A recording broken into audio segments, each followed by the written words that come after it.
C'est l'histoire d'une traversée nord-sud de la cordillère des Andes. Celle d'un couple atypique, Megan Son et Laurent Granier, qui tentent de remonter le temps. Pour seul bagage, la passion de la marche et une détermination à toute épreuve. Il fait super froid. On gèle.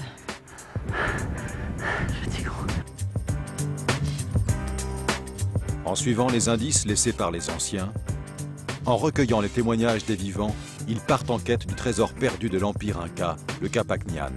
Une route légendaire de 6000 km de long qui traverse 6 pays de 800 à 5000 mètres d'altitude. On n'est pas arrivé, hein. De Pasto en Colombie à Santiago du Chili, en passant par Cusco au Pérou, pour la première fois, ce joyau du patrimoine mondial se révèle dans toute sa splendeur.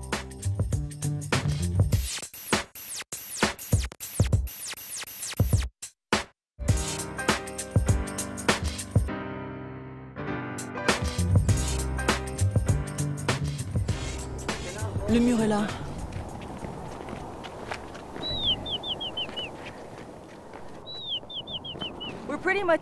On peut dire que nous sommes au point de départ de la grande route Inca, le Capacñan. C'est la première partie du chemin visible, du chemin qui existe encore aujourd'hui.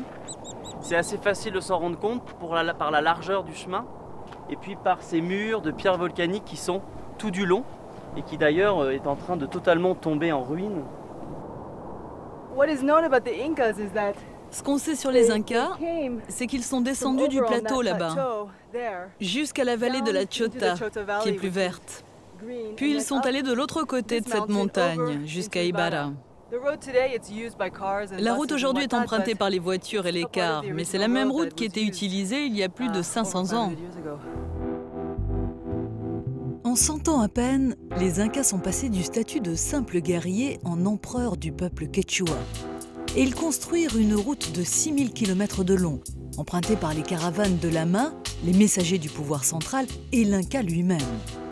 Voyageurs du monde à la recherche de l'insolite, Laurent et moi avions trouvé un défi à relever pour quitter la grisaille parisienne.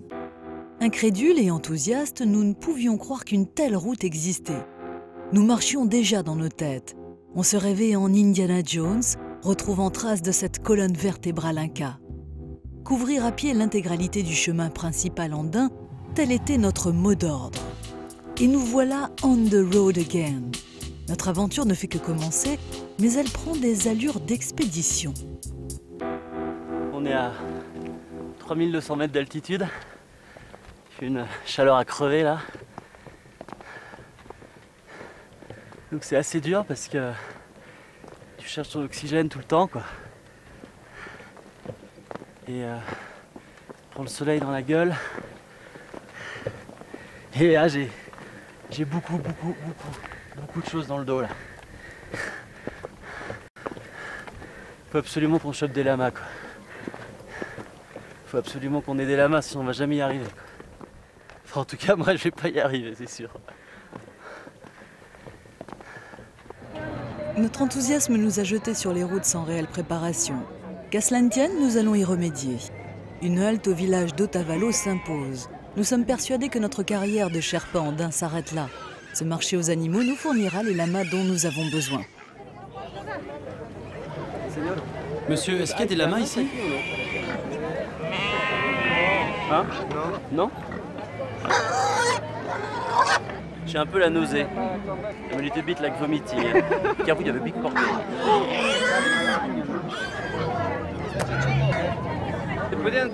On peut trouver des lamas ici? Parfois, oui. Et où? Ici. Mais il n'y en a pas aujourd'hui. Pas aujourd'hui? C'est loupé pour cette fois. Pas de lama à Otavalo, mais qu'importe. Laurent s'est débarrassé du problème. Et bien sûr, c'est à moi de m'en débrouiller, tout juste après une semaine de marche. Alors ça, c'est Megan. Je viens de lui mettre le gros sac à dos sur le dos. À 3600 mètres. Moi, je peux plus porter ce sac à dos, il est trop lourd pour moi. Alors j'ai décidé de le filer à Megan, qui a l'air d'une naine absolue. Ça, c'est le couple moderne, tu vois. Moi, j'ai quasiment rien à porter et Megan, elle porte tout, quoi. Le problème, c'est que Laurent a voulu prendre le petit sac de la caméra et un seul sac à dos. C'est une mauvaise idée. C'est une mauvaise idée. Vous avez vu mon mec? C'est bon pour tes fessiers, Megan. C'est bon pour tes fessiers et ta grosse bedaine. Tu sais que j'ai porté ce sac pendant 5 heures. C'est à ton tour maintenant, c'est tout. Mais c'est toi l'homme. C'est un boulot d'homme. Mais même pas en rêve. Pour l'instant, c'est pas vraiment le trip dont j'avais rêvé. J'ai l'impression d'être saoul. J'ai la tête prise dans un étau. Mais Laurent sait trouver les mots pour me soulager.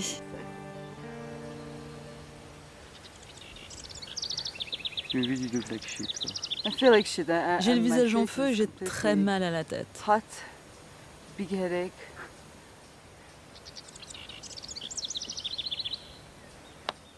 Marcher sur les hauteurs de la cordillère des Andes n'est pas une mince affaire.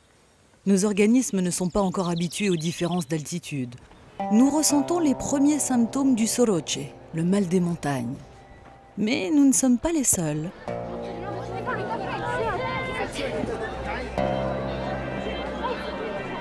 Épuisés comme nous le sommes, nous aspirons juste à trouver un peu de repos dans un endroit calme. Nous sommes accueillis par une vision d'apocalypse. Nous atterrissons dans ce village le jour de la fête des morts.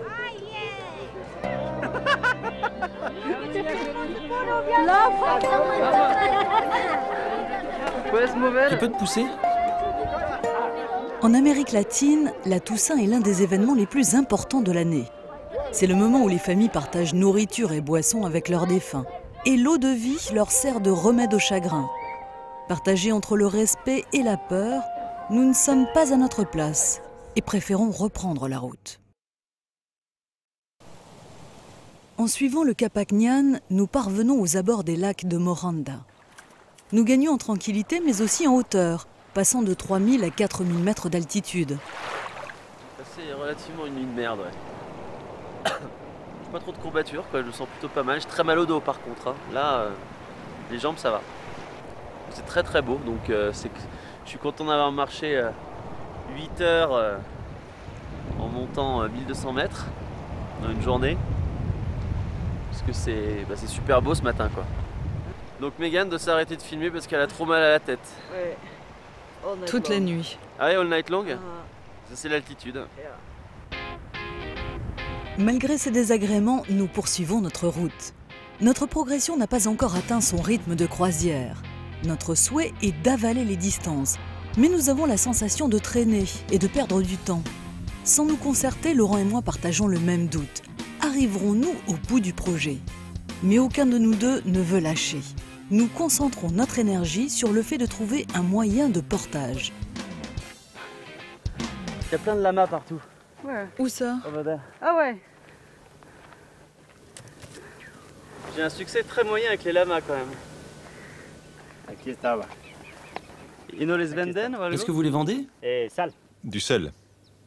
On leur donne du sel. On voudrait acheter 2 lamas pour leur faire porter nos sacs.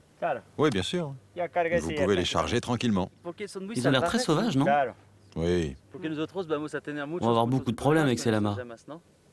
Sûrement. Mais ils ne marchent pas vite. Hein. Ils ne marchent pas vite. Ils ne marchent pas très bien, hein. Ils ne savent pas marcher. Ah, non, non. Ils peuvent porter 100 kilos chacun? Oui. C'est beaucoup, et pendant combien de temps? Pas longtemps.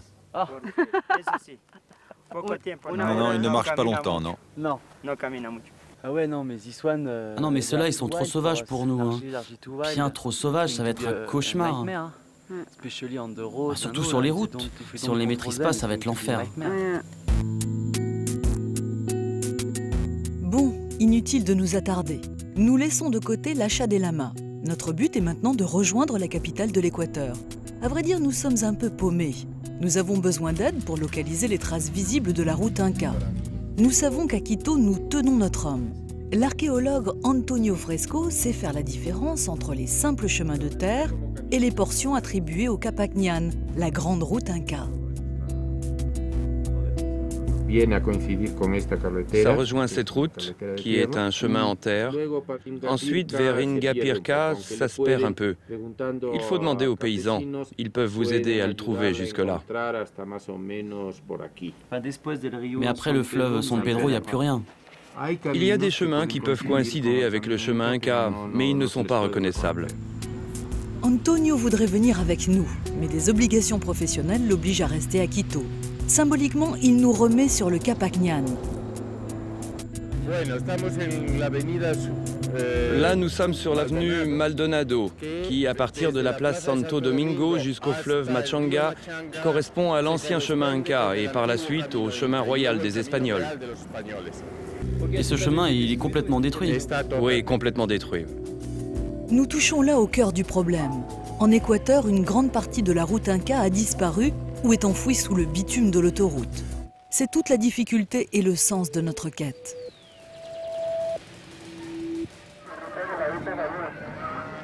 Sur les indications d'Antonio, nous nous rendons au village de Saquicili.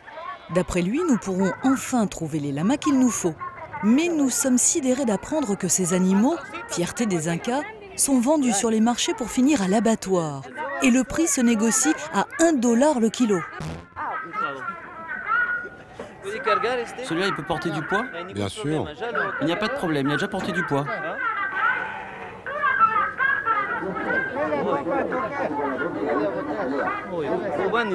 Non, celui qu'on a vu derrière a de bons coussinets, un beau poil. Il est fort, il est parfait. Au final, ce n'est pas un, mais 2 lamas que nous avons sauvés. Voilà la petite tambouille. Très sympa. Et comme dans Tintin, effectivement, les lamas crachent à mort quand ils sont pas contents. Et depuis que Gordo essaye de monter Flaco, Flaco lui envoie régulièrement un vieux crachat au visage. C'est assez bon quoi, c'est assez drôle. Il faut qu'on les filme. Hey, cassez-vous les gars. Oh. Bon bah t'as plus de café Megan, hein. C'est con hein. Ah. T'as plus de café. Moi j'ai encore le mien heureusement. Ça peut pas. En parfait gentleman, Laurent ne partagera pas son café avec moi. On ne peut pas tout avoir. Du café et des sacs adaptés au lama. Donc tout n'est pas encore complètement au maximum. On aurait dû leur dire de les faire plus longs. Yeah. What's packed?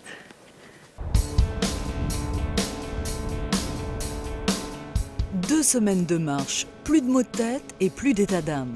Nous avons l'impression de revivre. Nous reprenons goût à la route, même si nous cheminons au rythme des lamas qui sont d'une nature plutôt indolente. On n'est pas arrivé, hein. Mais nous sommes heureux d'être là. Depuis plusieurs jours, nous suivons les traces du Capacñán. Et chaque pas nous apporte son lot d'imprévus et de rencontres. Ce jour-là, nous croisons des gens surpris par notre façon de voyager. Parcourir le chemin royal à pied est une idée bizarre, mais accompagné de lamas en guise de Sherpa est encore plus saugrenu. Pour nous, c'est évident. Ces animaux sont les figures emblématiques des Incas et leurs pattes sont munies de coussinets qui n'endommagent pas les pavés du Capacñán.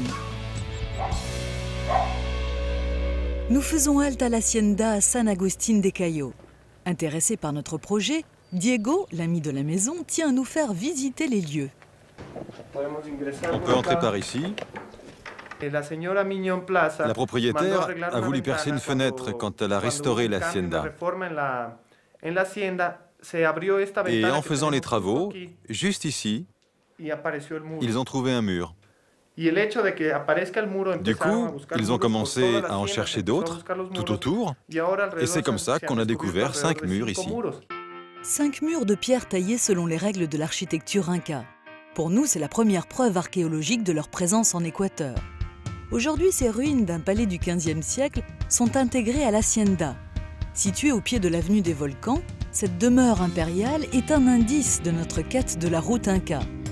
C'est aussi un signe fort. Ici, les populations locales essaient de préserver les vestiges laissés par leurs lointains ancêtres. Nous marchons bien sur les traces des glorieux fils du soleil. Là, on est sur le Capacñán et on est juste au bord de la grande route Inca qui en fait ici longe la voie ferrée. en direction de Riobamba, quoi. Puis il y a plein de lamas, donc c'est assez marrant parce que c'est la première fois que nos lamas rencontrent d'autres lamas. Donc c'est assez intense, quoi. Tu as reçu ta leçon, Gordo. Après avoir suivi une partie de route pavée attribuée au chemin royal Inca, nous arrivons au village d'Achupayas. Nous profitons de ces petites étapes pour demander l'hospitalité ou pour nous ravitailler. Ce sont nos oasis dans le désert. Merci beaucoup, monsieur. Portez-vous bien. Nous ne savons jamais quand sera notre prochaine étape. Nous devons donc trouver les produits de première nécessité à la moindre opportunité. Hola. Bonjour. Hola. Buenos días.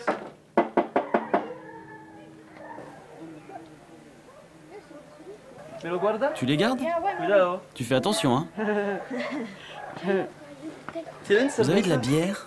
Oui. En canette? Ah non, juste comme ça. En bouteille uniquement? Oui, oui, juste en bouteille. Tu en veux? Ok. Ayant acheté l'essentiel, nous continuons. Mais à la sortie du village, nous sommes paumés. La route se divise en deux. Quelle est la bonne? Oui, exactement. Ce doit être le chemin puisque la pointe jaune est là-bas. Vous pouvez nous montrer où est le chemin? Oui, oui, allons-y. Bon, bah allons voir le chemin alors.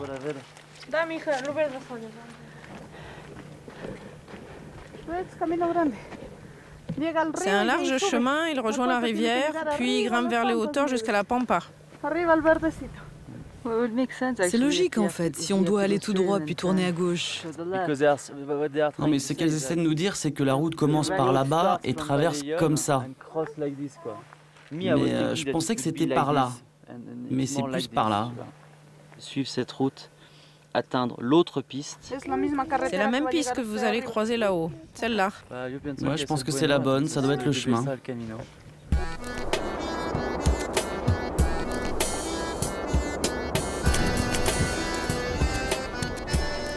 Après maintenant un mois de marche, nous ne sommes plus certains d'être sur cette fameuse route Inca. Mais nous finirons bien par la retrouver. Nous suivons les chemins tracés à flanc de montagne. Souvent, ce sont les seules voies de communication de la région. Elles seules permettent de maintenir le lien social entre les villages éloignés de toute cité. Des jours entiers sans jamais rencontrer personne. À la solitude viennent s'ajouter de brusques et incessants changements de température, dus aux différences d'altitude. Mais nous ne perdons pas confiance. Nous sommes enfin sur une immense portion visible de la grande route Inca, qui prend la forme d'un large chemin, parfois bordé de pierres. Maintenant qu'on a passé le col, on voit très bien le chemin qui coupe la vallée et qui remonte sur le flanc est, au fond, jusqu'au lac qui se trouve derrière moi. C'est vierge, c'est sauvage. C'est fou de se retrouver si haut à 4400 mètres pour ensuite redescendre dans la vallée. Là, on peut vraiment se faire une idée de Linganyan. Bon, let's take the sentier because I don't know if you saw the sentier. It's really getting worse and worse and worse. Regarde comme ça descend. Voilà.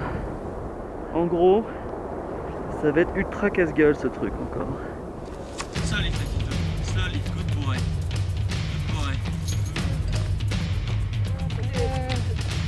Il marche là, non? What did you? Go slowly, go slowly. Go slowly, go slowly. Ça va jamais s'arrêter ce truc sans déconner. Go slowly, go slow, go slow, Gordon. Go slow, oh. Ok, stop.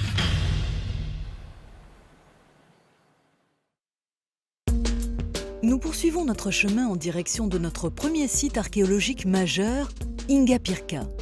C'est sans aucun doute le mieux conservé d'Équateur. Sur les fondations du complexe économique, politique et militaire des Indiens Cañaris, les Incas bâtirent un centre administratif. Autour du Temple du Soleil se dressaient des habitations, mais le plus remarquable est cet édifice en forme d'ellipse destiné aux cérémonies.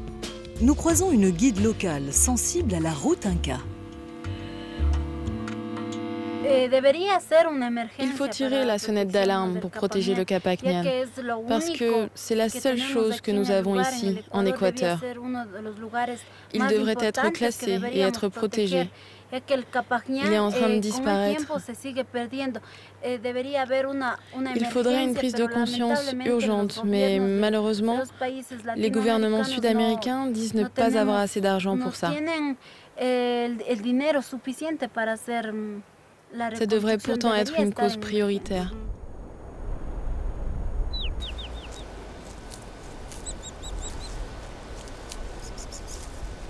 Au sud d'Ingapirca jusqu'à la Panaméricaine, apparemment le Capacnyan a été perdu, quoi. Donc nous, ce qu'on a fait, c'est qu'on a suivi la voie ferrée qui peut éventuellement être le Capacnyan recouvert en fin de compte de rails. Après Ingapirca, nous marchons de village en village en suivant le chemin naturel, car la route Inca n'est plus visible dans ce secteur. En d'autres termes, c'est juste la galère. Apparently, they want to cool down. Move, move, move, move. Move, guys. Nos lamas accusent la fatigue des dernières semaines. Ce ne sont pas de grands marcheurs. Nous comprenons pourquoi les Équatoriens leur préfèrent les ânes ou les chevaux. Après 40 jours d'aventure, nous débarquons à Saraguro. Exilés par les Incas, ces habitants sont originaires du Pérou. Leur identité est intacte, comme leur attachement au Capacnyan. Nous rencontrons Luis de l'université de Loja. Je pense que la reconstruction du Capacnyan est très importante, car elle permettrait de développer une interrelation avec les autres pays à des fins commerciales. Cela serait fondamental. Il pourrait permettre non seulement un échange de produits et d'argent, mais surtout un échange culturel, social et intellectuel. Les peuples andins ainsi reliés pourraient recommencer à fonctionner comme une entité. Cela peut paraître un rêve un peu abstrait, mais un jour, il pourrait devenir une réalité. Et le rêve pourrait bien devenir réalité. L'UNESCO a pour objectif d'inscrire le chemin principal andin sur la liste du patrimoine mondial.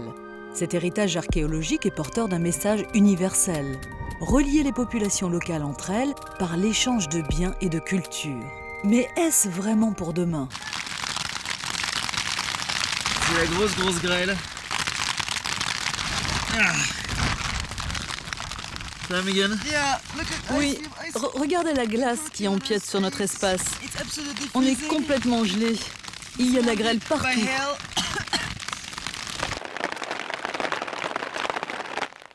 Ça va, Gordo?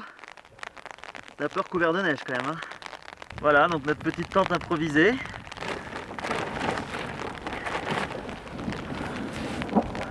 Ah, ça se lève un peu. Yeah. Surnommée le jardin d'Équateur, cette région est une zone très humide, dotée d'une biodiversité riche. Mais elle n'est pas du tout au goût de nos lamas. Moi j'en ai vraiment plein le cul. Hein. Yeah. C'est fini. Hein. Regarde ça. Been walking since 1 hour. 1 hour and they're already like this. J'en ai marre. Je sais pas comment ils faisaient les Incas, mais...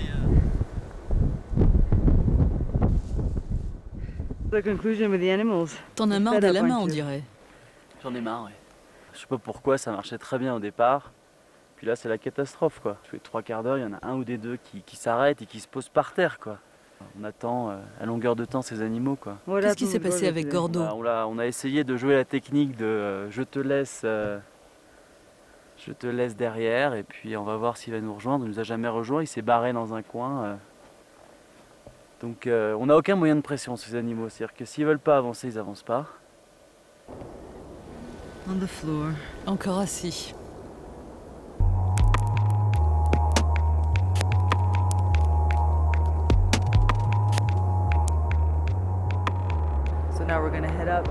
Maintenant, on va grimper vers ce col là-bas, Tres Cruces. Vous pouvez voir le chemin qui y monte. Et nous allons redescendre plein sud, vers la frontière péruvienne.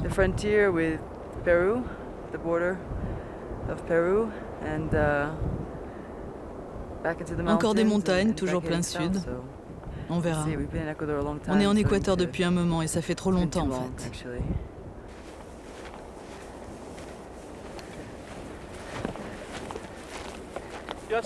Il y en a ici. Ce sont des blancs, les gars.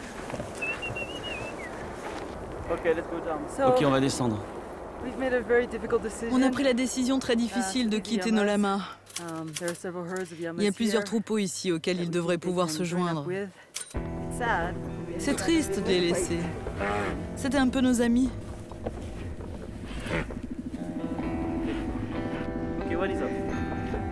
Ça y est, il est parti. En prenant la décision de relâcher Nolama, nous faisons un choix en demi-teinte. D'une part, nous leur rendons la liberté, mais de l'autre, cela nous oblige à redevenir nos propres Sherpas pour la suite de l'expédition. Nous avons couvert 700 km en 47 jours. Il nous en reste 5000. Pourrons-nous les parcourir avec un tel pactage? Notre aventure équatorienne s'achève. La grande route Inca a disparu des zones urbanisées, mais elle est restée intacte dans les régions isolées. Nous espérons que le meilleur est à venir. Les terres du Pérou nous révéleront peut-être de splendides parties visibles du Capac Ñan.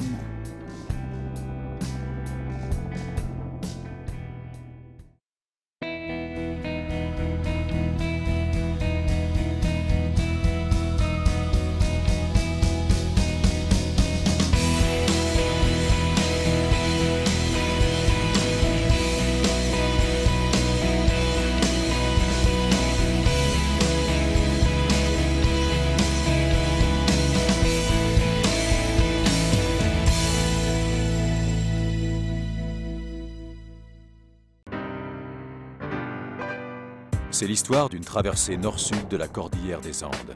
Celle d'un couple atypique, Megan Son et Laurent Granier, qui tentent de remonter le temps. Pour seul bagage, la passion de la marche et une détermination à toute épreuve. Il fait super froid. On gèle.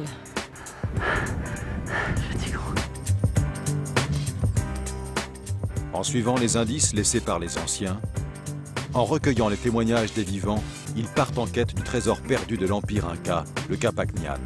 Une route légendaire de 6000 km de long qui traverse 6 pays de 800 à 5000 mètres d'altitude. On n'est pas arrivé, hein. De Pasto en Colombie à Santiago du Chili, en passant par Cusco au Pérou, pour la première fois, ce joyau du patrimoine mondial se révèle dans toute sa splendeur.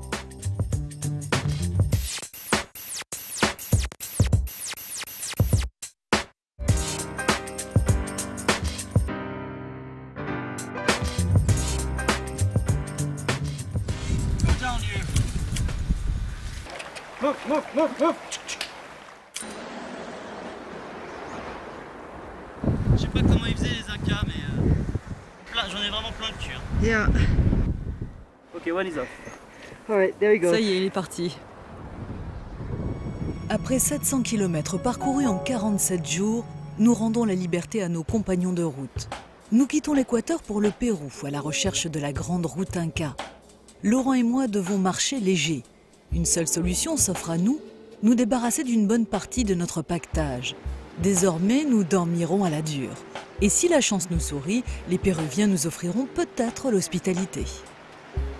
Mais il fait froid. Au moins, il n'a pas plu. Au moins, il n'a pas plu. Aujourd'hui, on doit pousser jusqu'à San Felipe. Encore une longue journée.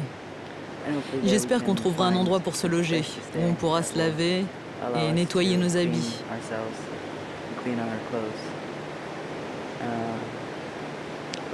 En tout cas, c'est l'aventure. Tu comptes te lever ou est-ce qu'il ne faut pas y penser aujourd'hui?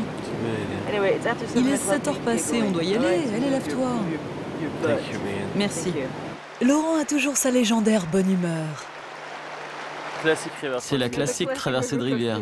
La rivière, elle n'arrête pas de faire des espèces de boucles avec des énormes falaises sur les côtés, donc on est obligé de passer d'une rive à l'autre à longueur de temps. Ce qui est assez fatigant parce que les pompes sont complètement trempées. Et donc quand on marche, ça fait des ampoules et les pieds sont trempés, quoi. Donc voilà. Après 50 jours de marche, nos organismes sont soumis à rude épreuve. Nous traversons des zones où l'altitude change sans cesse. Comme en Équateur, nous souffrons de nouveau du soroche, le mal des montagnes. Et rechercher la grande route Inca est une véritable expédition.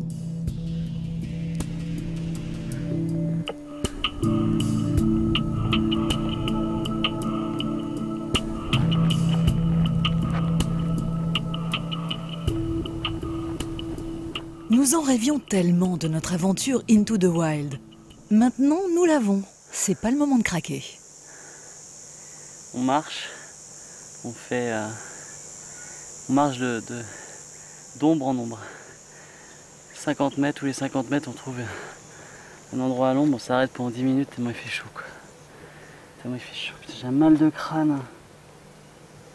Ah. To buy aspirin in the next blade. Okay. En ce qui concerne le Next Blade, aucune idée de là où il peut être. Pour l'instant, nous sommes complètement lost. On cherche la route pour Wambos. Wambos? Oui, c'est de quel côté? Tu vois là-bas? C'est la route qui y va. Mais dans quelle direction sur la route? À droite ou à gauche? À gauche. À gauche. D'où viens-tu? De France.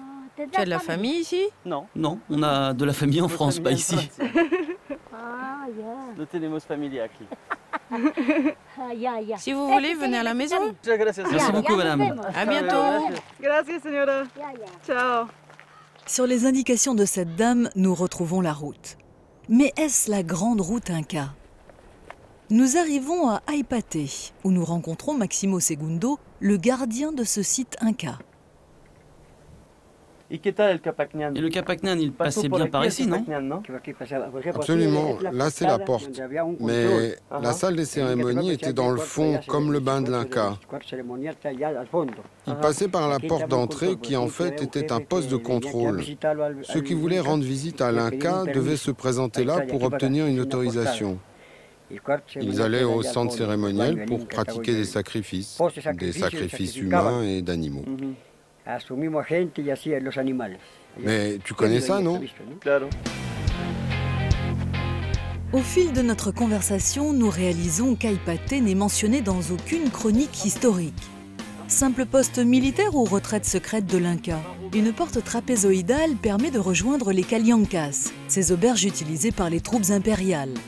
Les caciques incas ont sûrement parcouru ces lieux desservis par le chemin royal. Le problème avec le Capacñan, c'est que lorsqu'on est dans des endroits comme ça, avec beaucoup de végétation, on ne le voit pas. Le Capacñan est beaucoup plus facile à voir quand on est dans le Paramo ou la Puna, quand on est très haut avec très peu de végétation. Là, on le voit bien. D'accord. Merci.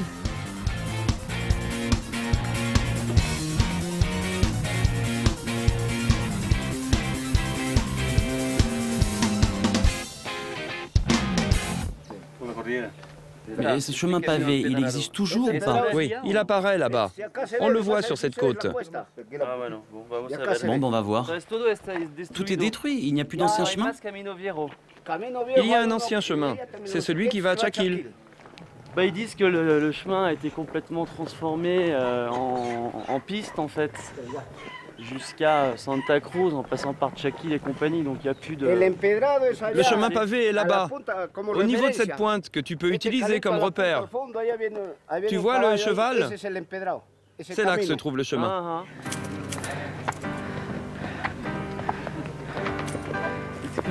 C'est clairement un chemin encore très utilisé. Ja.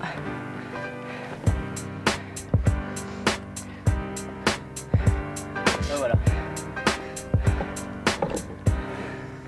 Notre premier morceau de Capacñan complètement pavé, quoi. C'est très beau. Mais c'est incroyable, hein.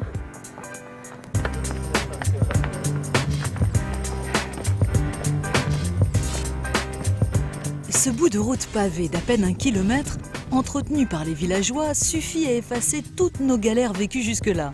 Rien que pour ces petits bonheurs, ça valait le coup de venir.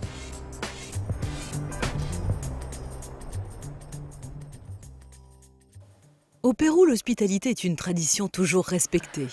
Nous avons trouvé refuge dans le hameau d'une vallée perdue. T'as bien dormi? Très bien.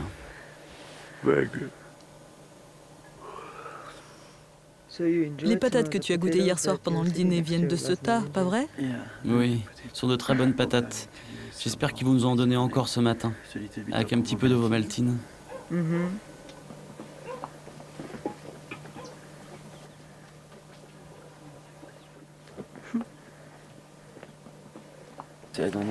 Je ne sais pas s'ils vont nous nourrir, mais je meurs de faim. Attendons le thé. Et si on voit qu'ils nous donnent rien à manger, on pourra toujours cuire ça. Ce sont d'excellentes barrillas aux 3 fromages. Je meurs de faim.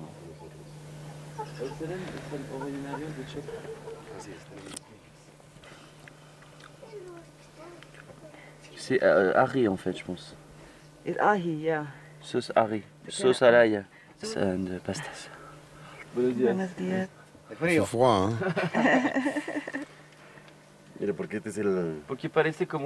On dirait un chemin tout droit, mais en fait, nous, on n'a pas vu ça. Hein. Non, ce qui est sur la carte ici, c'est le trou de l'Inca. Notre hôte est le responsable des communications du village. Il connaît bien la région. Il est donc capable de localiser le Capacñán, auquel il tient particulièrement. Nous sommes très fiers que ce joyau archéologique, le chemin Inca, traverse nos terres. Un legs historique laissé par une civilisation grandiose, célèbre à travers le monde. Aujourd'hui, l'Institut national de la culture essaye de le restaurer au Pérou et de sauver certains tronçons déjà abîmés de ce vestige archéologique. Ciao.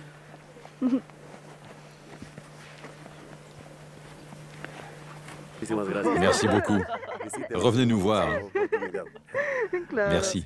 Au revoir, petit.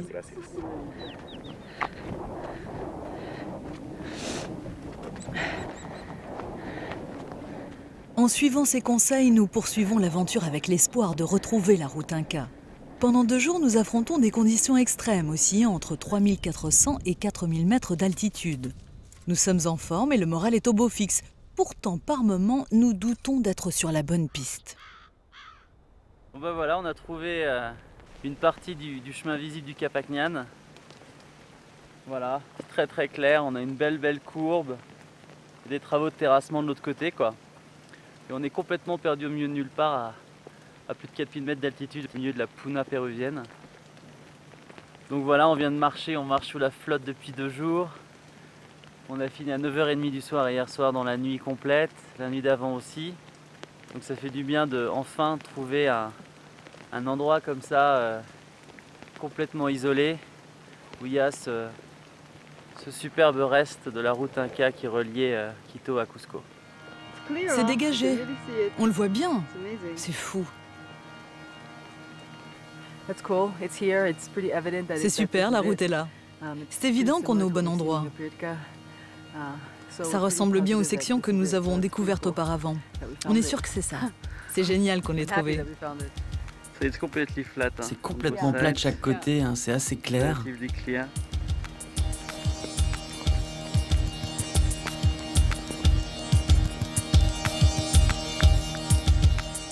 Nous sommes vraiment vernis. 2 belles portions de la grande route Inca en 3 jours. Et nous trouvons même des abris pour nous protéger. C'est super. Ouais, c'est une espèce de petite cabine, une petite cabane en paille. Où visiblement ils entreposent leur bouse de vache et leur bois pour faire le feu. C'est la première fois qu'on suit une section aussi large de la route. Il y a plein de pierres partout qui faisaient partie des fondations de la route. Le chemin n'est pas très bien préservé, mais on peut le voir. Il est visible. C'est vraiment excitant de tomber sur une telle portion de la route. Avec pur bonheur.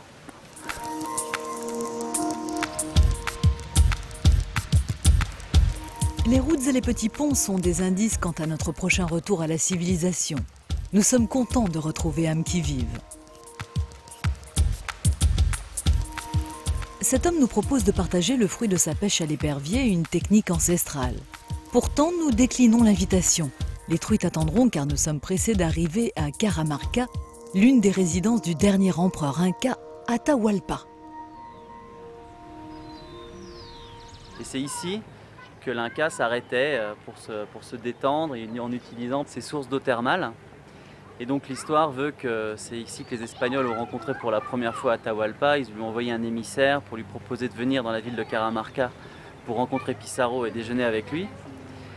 C'est là qu'il a été arrêté, c'est là que la bataille de Caramarca a eu lieu. Il y a eu plus de 7000 de ses guerriers qui ont été tués.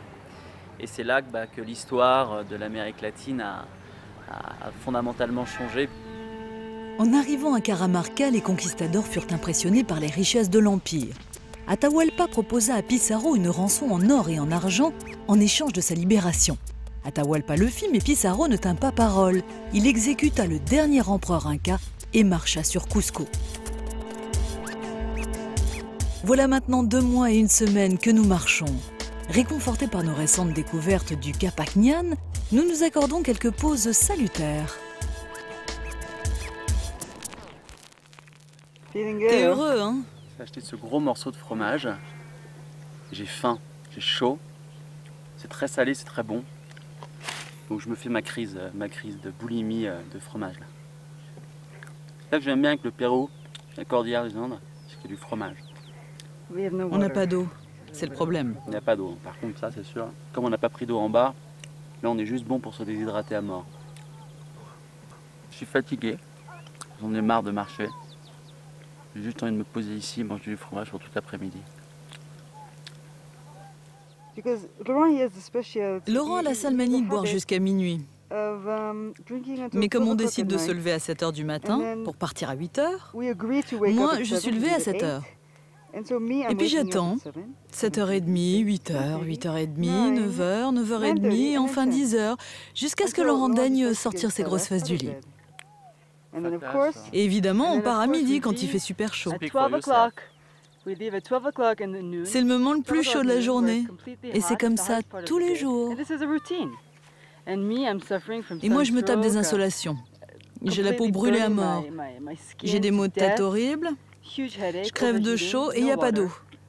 Ça, c'est Laurent, le grand aventurier. Ce type est incapable de gérer son temps. Il ne sait pas s'organiser.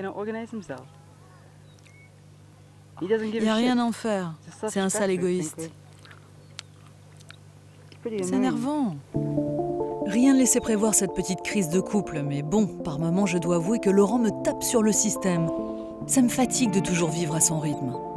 Les rancœurs s'accumulent les unes aux autres. Toute proportion gardée, c'est un peu comme ces pierres réutilisées sur plusieurs périodes historiques.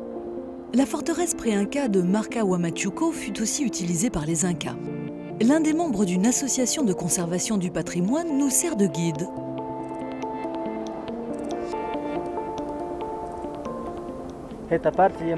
Cette partie est le couvent, qu'on appelle ici les nonnes. Les dames du roi vivaient ici.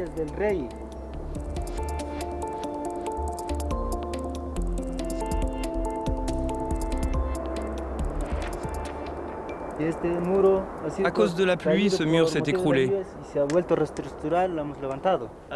On l'a complètement refait. Toute cette partie, c'est nous qui l'avons refaite. Sans son aide, nous serions perdus au milieu de ces ruines. D'autant qu'il tient à nous révéler un secret. C'est une espèce de tunnel qui permettait au roi de s'échapper.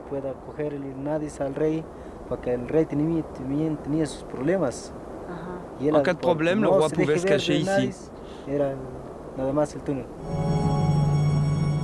La légende raconte que ce tunnel de plus de 1000 km reliait la cité de Caramarca à la capitale Cusco. Regardez la forme de la feuille. C'est de la coca? Oui, c'est de la coca. On peut la mâcher? Alors, quel goût ça a? On dirait du thé. Combien ça coûte? La coca coûte 10 sols. Mais pour combien? Pour un mois. Pour un mois? Oui. Pour une grande quantité alors? Oui, 500 grammes. 500 grammes? Oui, 10 sols. On commence à mâcher la coca à 25 ans. Elle te guide dans les rêves. Et elle te protège contre les infections dentaires.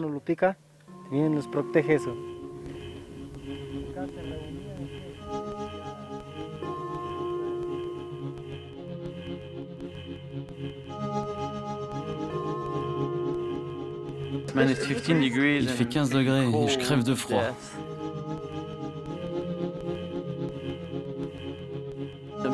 Je suis complètement sous si tu veux savoir. C'est le nouvel an. J'ai bu leur Primera. C'est pas mauvais. Hein.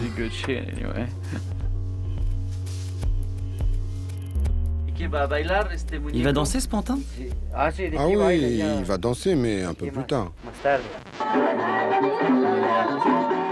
Cette poupée a certes le pas alerte, mais elle ne dansera qu'une seule fois. Dans le hameau de Culcapampa, nous célébrons la fête du Nouvel An. À cette occasion, l'aguardiente, l'alcool de canne à sucre, coule à flot. Confectionné avec de vieux vêtements, ce muñeco finira dans les flammes. Cette poupée se consumera pour que le meilleur de l'année écoulée soit le pire de l'année à venir. Espérons-le, car la route est encore longue.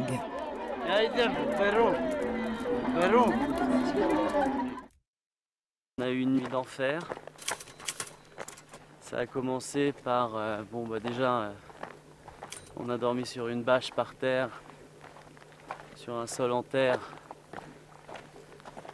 avec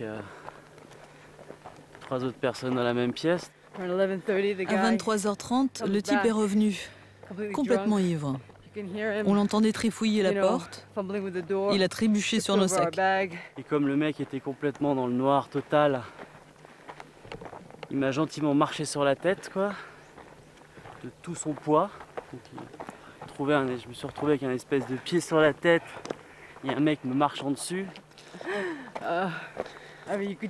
On pouvait entendre son pied sur sa peau. Il s'est affalé sur nous et sur Megan. Il était sous. Il disait « C'est bon, dormez, dormez, désolé, dormez, rendormez-vous ». Voilà, et puis dans la même pièce dans laquelle on dormait, il y avait 2 poules, 2 portées de poussins et un coq. Alors moi je pensais que les coqs ça se mettait à chanter à 6 h du matin, quoi. Enfin bon, au lever du soleil. Non, ce coq-là, il a commencé à 1 h du matin, puis s'est mis à chanter toute la nuit, toutes les heures. Ça a fait boule de neige. Quand le coq s'est mis à chanter, tous les coqs du village l'ont suivi. On entendait son écho. Puis bon, on pue, quoi, on s'est pas lavé depuis 3 jours. On sue à longueur de journée. Le pire, c'est qu'on suit une rivière qui s'amuse à nous narguer. Elle nous nargue d'en dessous. On l'entend, mais on est encore trop loin. On rêve de se laver le visage dans la rivière, de se rafraîchir. Mais en fait, on ne peut pas vraiment l'atteindre.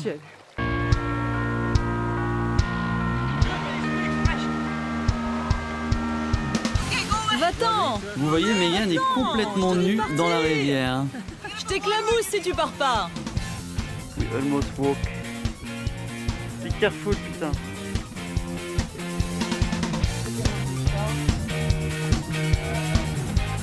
Ah, que c'est horrible.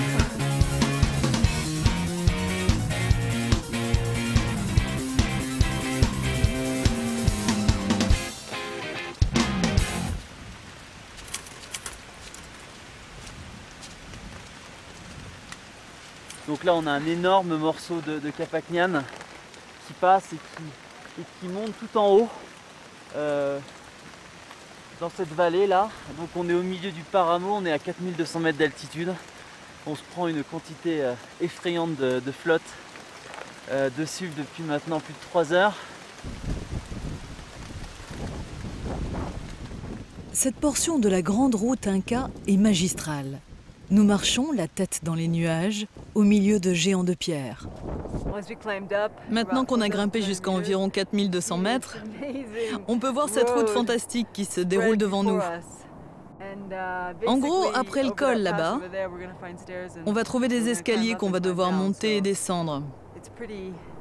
C'est vraiment incroyable. C'est dur, mais ça en vaut la peine. Bon, ok, allons-y parce qu'il est tard, hein. Il est déjà 4 heures.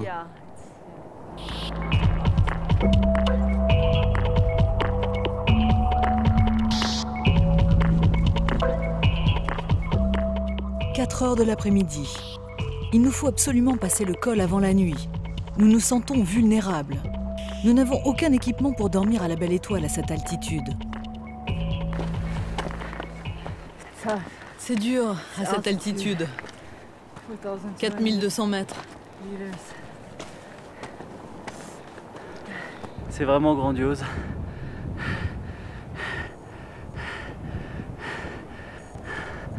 Par contre, c'est... Putain.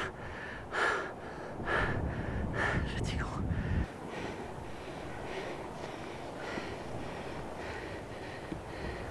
Allez, let's go, Anne, baby.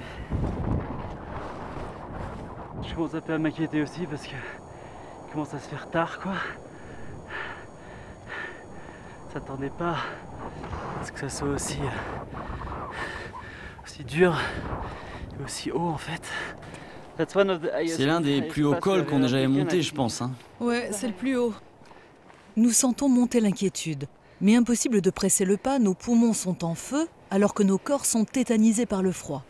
Nous avons le souffle coupé par le paysage comme par l'altitude. Wow. Look at that. Oh, regarde ça.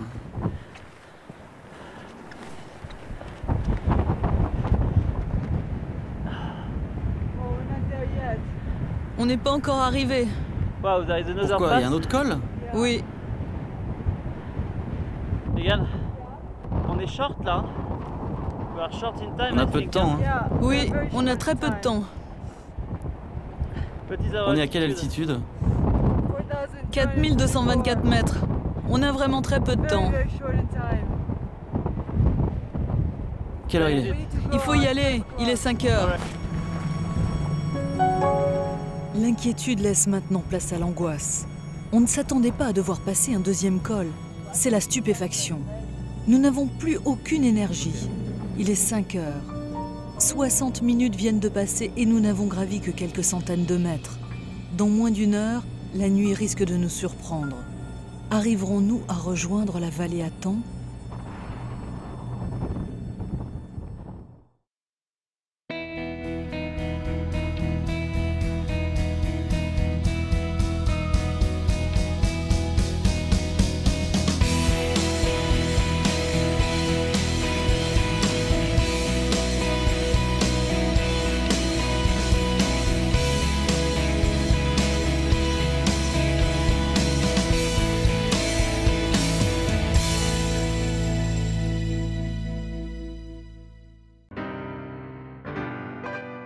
C'est l'histoire d'une traversée nord-sud de la cordillère des Andes. Celle d'un couple atypique, Megan Son et Laurent Granier, qui tentent de remonter le temps. Pour seul bagage, la passion de la marche et une détermination à toute épreuve. Il fait super froid. On gèle. Fatigant. En suivant les indices laissés par les anciens, en recueillant les témoignages des vivants, ils partent en quête du trésor perdu de l'Empire Inca, le Capacñan. Une route légendaire de 6000 km de long qui traverse 6 pays de 800 à 5000 mètres d'altitude. On n'est pas arrivé, hein. De Pasto en Colombie à Santiago du Chili, en passant par Cusco au Pérou, pour la première fois, ce joyau du patrimoine mondial se révèle dans toute sa splendeur.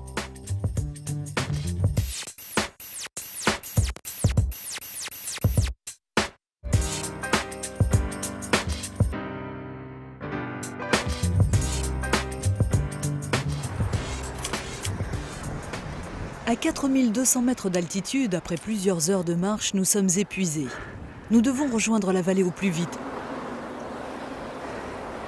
Pourquoi? Il y a un autre col? Oui, on a vraiment très peu de temps. Quelle heure il est? Il faut y aller, il est 5 heures. Arriverons-nous avant la nuit?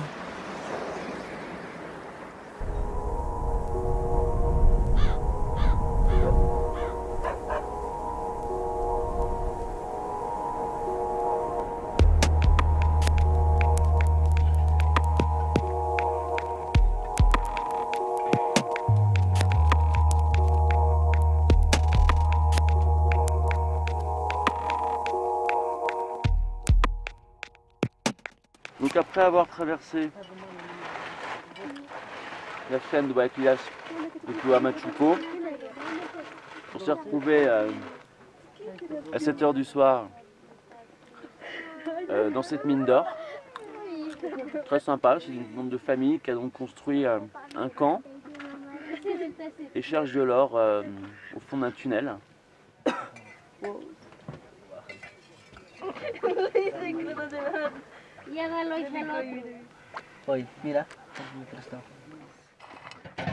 Ça s'appelle comment? Ancha. Bon, c'est du maïs ancha, donc c'est du maïs Blanco, maïs blanc, fric. Ce qu'ils boivent aussi, c'est ça, c'est très intéressant. C'est du Quaker. C'est de l'avoine bouillie dans de l'eau avec des herbes. Ça, ils le prennent et c'est ce qui s'appelle le café. C'est très sucré. Depuis combien de temps vous vivez là? 15 ans. 15 ans. Et pourquoi tu le protèges comme ça? Comme ça, je peux le porter sur mon dos.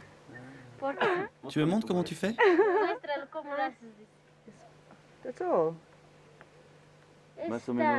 Cette quantité de laine nous permet d'en faire 4 comme ça. Ça et ça, c'est la même chose? Oui, c'est la même chose. Il n'y a aucune habitation sur tout le chemin.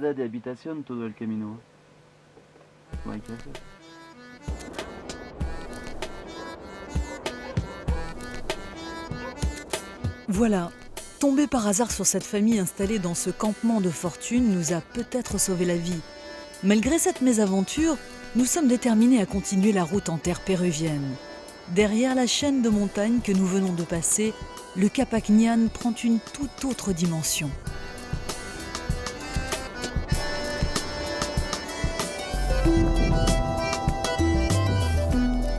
La grande route Inca se révèle dans toute sa splendeur. Mais nous le savons, cet équilibre est fragile. Derrière moi, on a un exemple parfait du danger auquel le Capacñán est confronté. On voit le Capacñán, la bande verte. Et juste au-dessus, à quelques mètres, il y a une nouvelle route en construction qui va à Sihuas. En cas de pluie, il y a des énormes glissements de terrain et donc bien sûr, toutes les pierres et les glissements de terrain potentiels de la route vont recouvrir à un moment donné ou à un autre la route Inca. Il devrait y avoir des lois pour protéger le Capacñán, sinon il sera perdu à jamais. C'est pour ça que nous sommes là. Marcher pour sensibiliser l'opinion publique à œuvrer pour la protection de ce patrimoine mondial. Ce chemin royal a plus de 500 ans d'existence, mais il pourrait bien disparaître en une décennie à peine si rien n'était fait. Là, comme on n'a plus d'eau, on va utiliser la nature, c'est-à-dire un figuier de Barbarie pour se désaltérer un peu, quoi.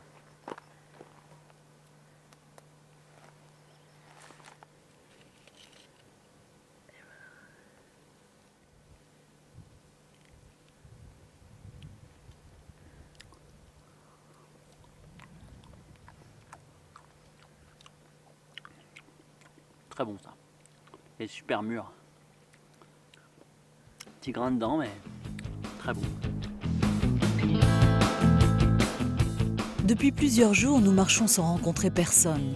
Nous sommes à court de nourriture et nous comptons sur le prochain village pour refaire nos stocks.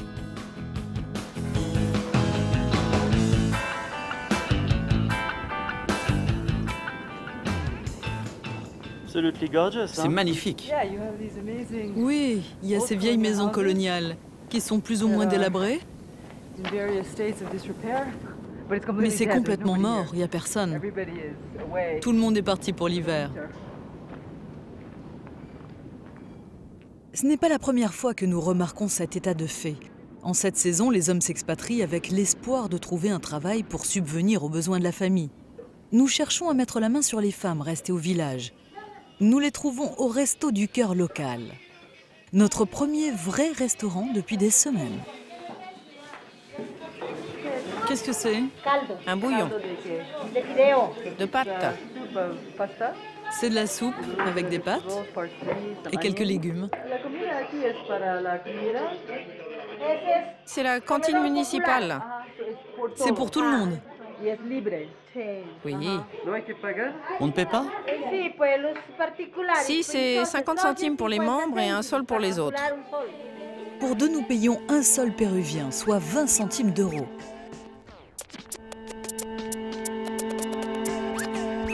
En arpentant cette route, nous ne cessons de penser à leurs bâtisseurs, les Incas. Quel ouvrage titanesque! Il y a 500 ans, cette belle portion du Capacñán pavé devait ressembler à nos Champs-Élysées parisiens perdus en montagne. Dans ce hameau, nous avons rendez-vous avec les membres de l'ONG Kuntur. Il gère un programme d'écotourisme, l'Inca Nani, bâti autour du Capac Ñan.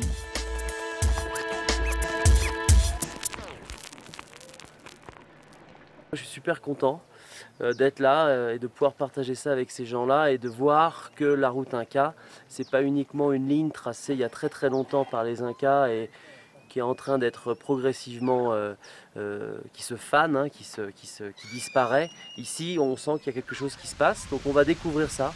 Et on va enfin marcher avec d'autres personnes aussi, ce qui fait plaisir. On n'est pas uniquement tous les deux, on est aussi avec d'autres gens, donc on va voir voilà ce qui se passe. Nous retrouvons nos bons vieux compagnons de route, les lamas. Mais ceux-là sont plus résistants que ceux d'Équateur. Notre interlocuteur est Basilio, l'homme de terrain de Kuntur. Nous avons des richesses, beaucoup de choses à exploiter. Il y a les ruines, 160 zones archéologiques rien que dans la province de Huari. Seulement dans la province de Huari. Mais personne ne s'en préoccupe. Ni les gouvernements locaux, ni le gouvernement régional, ni le gouvernement national. Chaque communauté doit maintenir sa culture vivante, avec ses coutumes, ses histoires, ses mythes, pour résumer, maintenir toutes ces coutumes ancestrales. Basilio arpente la route Inca tout au long de l'année. Il est à l'écoute permanente des 5 communautés avec lesquelles il œuvre au quotidien. Grâce à lui, les rencontres se font plus facilement. On s'imprègne de son savoir encyclopédique sur le chemin royal. Voyager avec Basilio est un réel plaisir pour nous. Sans lui, nous ne pourrions pas avoir accès aux richesses culturelles de cette région du Pérou.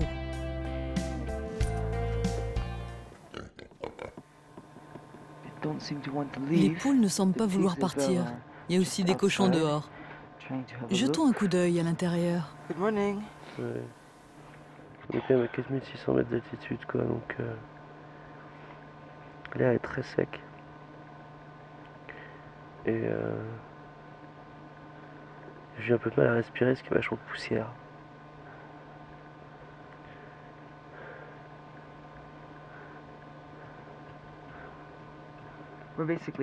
On a dormi dans la réserve où il y a plein de pommes de terre.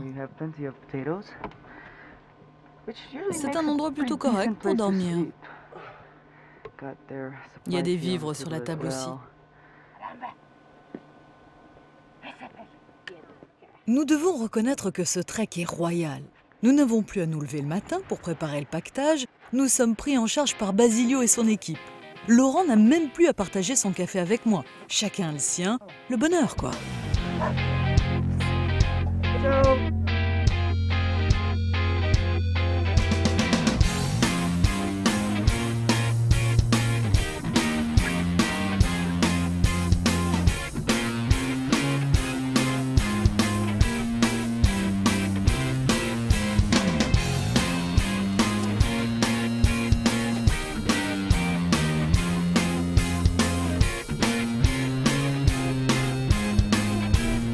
En plus de la présence de belles portions pavées du Capac Ñan, nous étanchons notre soif de connaissances sur la civilisation des Fils du Soleil. Basilio nous raconte des légendes et les histoires populaires liées à la grande route Inca. Et dire qu'il y a 2 mois, on pouvait marcher des semaines entières sans trouver la moindre ruine. Aujourd'hui, nous arrivons sur le site archéologique de Huánuco Pampa. Situé au milieu d'un grand plateau, ce centre administratif était entouré de plus de 2000 magasins. On y trouvait aussi un palais, et sur l'un des côtés se dressait le Temple du Soleil. Cette cité inca était si importante qu'elle comptait jusqu'à 40 000 serviteurs permanents. C'est la première porte d'accès à la maison principale de l'Inca. Ces constructions comportent des jambas. C'est ça, les jambas. Et c'est typique des principales villes incas. Pour arriver ici, il fallait passer plusieurs gardiens et sentinelles avant d'accéder à la demeure de l'Inca ou parler avec lui. Ce qui m'intéresse aussi beaucoup, ce sont ces écritures. Original. Ça, c'est l'archéologue de l'INC de Huánuco, qui travaille dans cette zone, qui l'a écrit. Et personne n'a rien dit.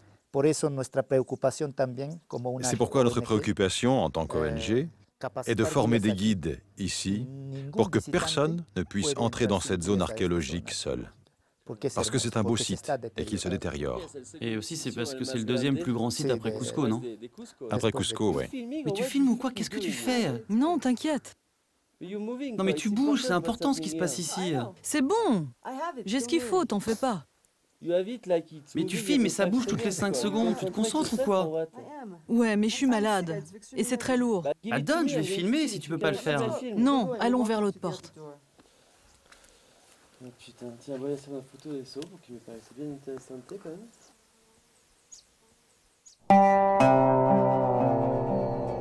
Un ange passe. Bon, c'était trop beau pour que ça dure. Et pour nous, c'est pas le grand bonheur. Ce coup-ci, je crois qu'il y a vraiment d'eau dans le gaz. Ce n'est pas du tout marrant pour le groupe, mais on n'a pas le choix. Je préfère prendre mes distances et tirer mon lama tranquille dans mon coin. Je sens que ça peut recommencer à tout moment. Reste cool, Megan. On va mettre ça sur le compte des jours et des kilomètres.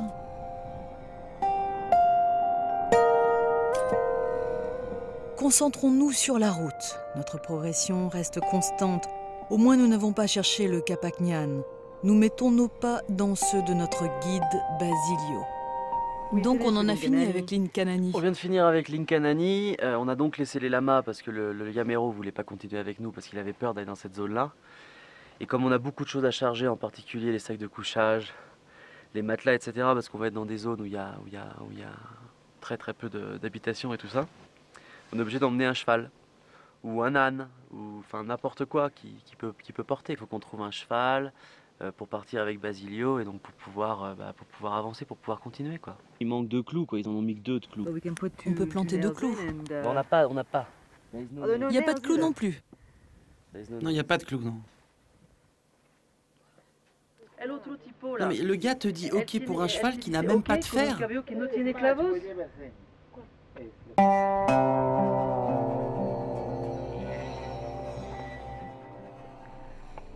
Laurent, on a trouvé une solution? Non mais les gens sont absolument incroyables. Les gens disent non, il n'y a pas de fer, il n'y a pas de clous, il n'y a rien.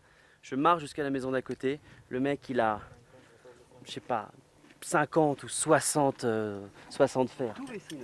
Donc voilà, on va changer les 2 fers. Ça va prendre 5 minutes et après on est parti. C'est exactement de la même taille.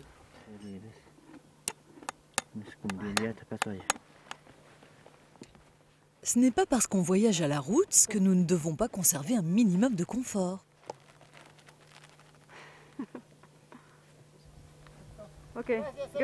Merci madame, merci. Au revoir. Allez, on the road again.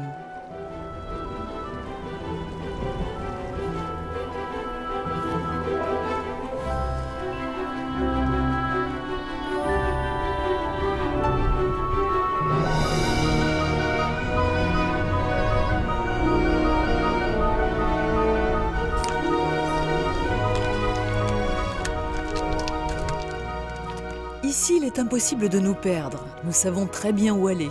Il nous suffit de suivre la route qui est omniprésente. Il est drôle de penser que nous marchons alors que d'autres empruntaient le Capacñán en courant. Les Chasquis, les messagers du pouvoir central, progressaient de 20 km en 20 km, d'un tambo à un autre tambo, les auberges de bord de route de l'époque Inca.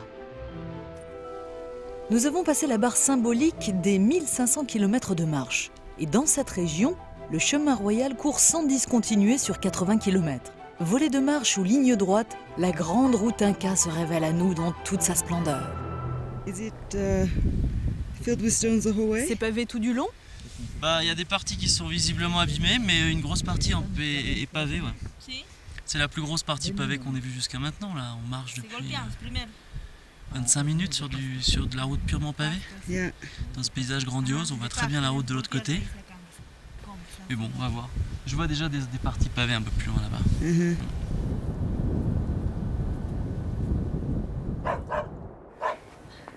Bonjour. Buenos días.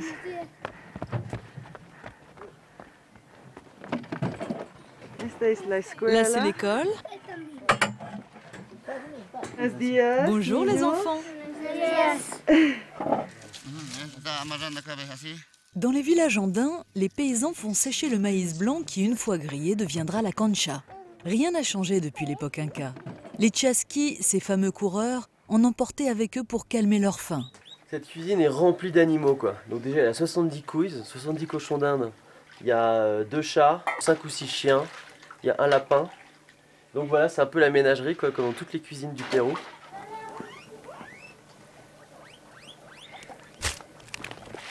C'est en train de frire. Qu'est-ce que tu prépares?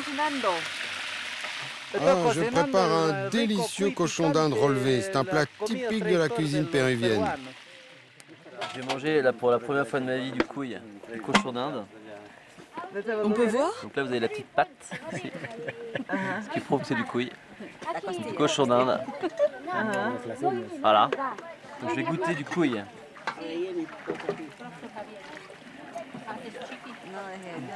Voyons à quoi ça ressemble. Voilà, une pâte de couille. Oh, regarde la petite pâte.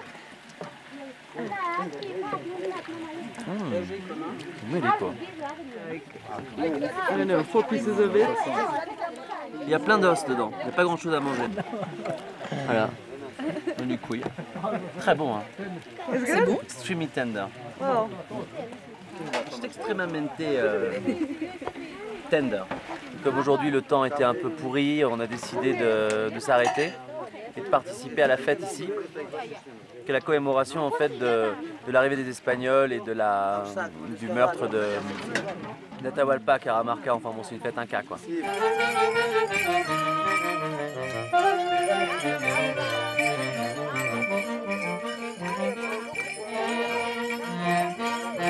Sur toute l'étendue de l'ancien empire inca, les cultures ancestrales se mêlent à la tradition catholique issue de la conquista espagnole. Dans un parfait syncrétisme religieux, les populations honorent les dieux célestes comme les saints patrons locaux. C'est ici qu'avec Basilio, nos chemins se séparent.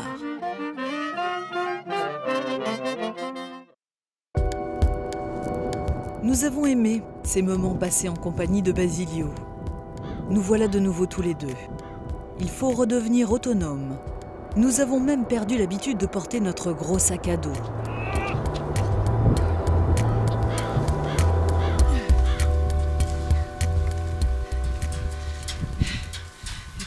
C'est une sacrée aventure.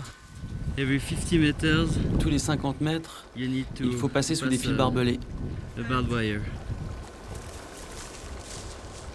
Nous arrivons au lac Runin. C'est fantastique. Le Capacñan longe le bord du lac. À certains endroits, il est inondé, mais on peut toujours voir sa trace. Ce qui est intéressant à propos de ce lac, c'est que c'est une réserve naturelle.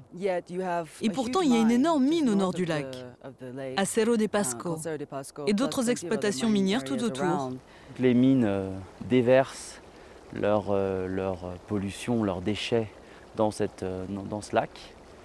Les rives de ce lac sont recouvertes de toutes sortes de déchets. C'est une horreur, quoi. C'est très beau, mais c'est une horreur, comme ça pue, comme c'est pollué. Constat affligeant. Je pleure chaque fois que mes animaux meurent.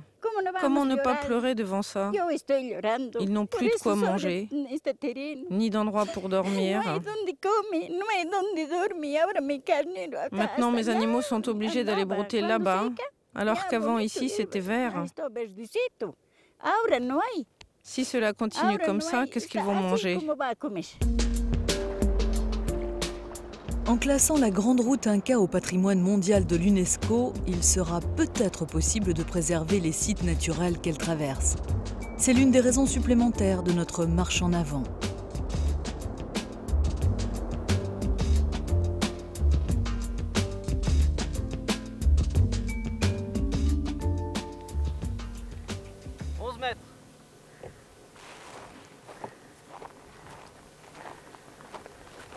« 11 mètres de large. C'est vraiment très large, quoi. C'est vraiment... Cette descente est absolument superbe, il y a plein d'escaliers. Donc c'est très très beau là, on est dans un très très bel endroit. Et 11 mètres de large. Donc c'est large. Effectivement, 11 mètres de large pour le Capac Nián, le chemin royal inca, c'est vraiment impressionnant. Mais ce n'est pas si surprenant que ça. Nous approchons de Cusco, la capitale de l'ancien empire inca. Et comme à l'approche de toutes les mégapoles du monde, le réseau de communication y est plus important. C'est de Cusco que les Fils du Soleil sont partis conquérir des territoires et asseoir leur suprématie. Et leur expansion s'est faite vers le nord comme vers le sud.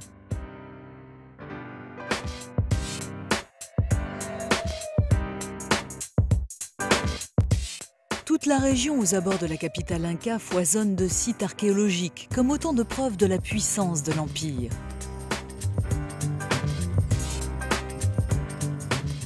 Nous sortons par la porte sud de la ville, en direction de la Bolivie et de l'Argentine. Nous marchons depuis maintenant 4 mois et nous avons parcouru près de 2400 km.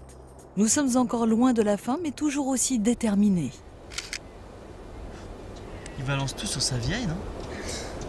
Ça déconne.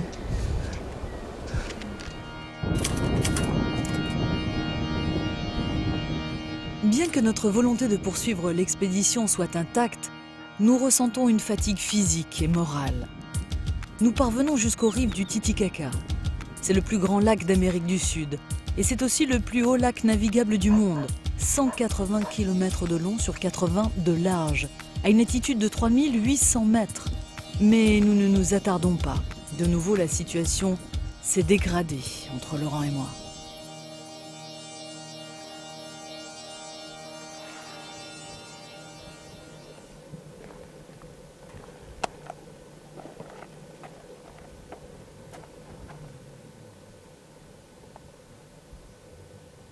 T'es de mauvaise humeur? Oui, je suis de mauvaise humeur parce que t'es un tyran, un vrai tyran. T'es autoritaire et tyrannique. Le problème, c'est que je suis avec un mec qui me dit « Je vais pas passer ma vie avec toi, je vais pas passer plus de temps avec toi, je veux pas être avec toi. Je vais te quitter, je vais te quitter. » C'est des menaces. C'est des menaces. C'est des menaces que tu me fais. Ne me menace pas comme ça me rend malade. Comme tu peux voir, ça rend la marche vraiment agréable. Voilà, Megan craque à 8h30 du matin. Je craque pas. C'est un truc qui dure depuis très longtemps.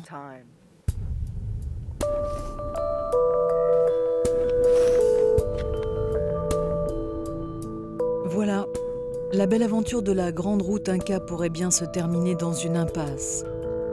C'est peut-être la fin d'un rêve.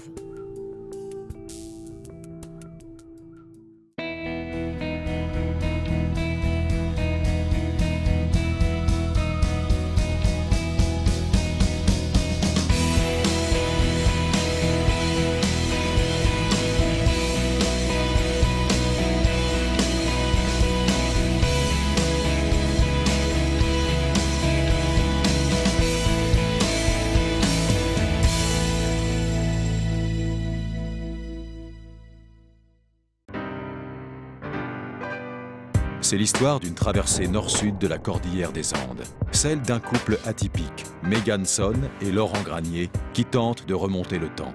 Pour seul bagage, la passion de la marche et une détermination à toute épreuve. Il fait super froid. On gèle.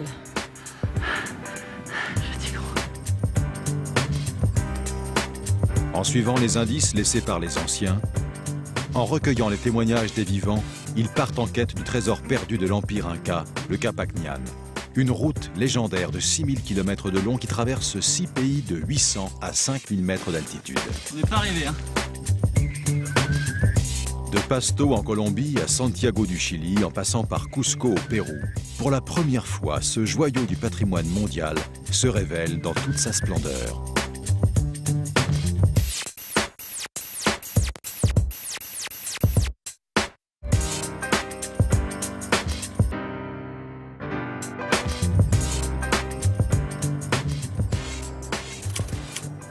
Nous marchons à la recherche de la grande route Inca depuis 4 mois. Nous avons sillonné l'Équateur et le Pérou sur 2400 km.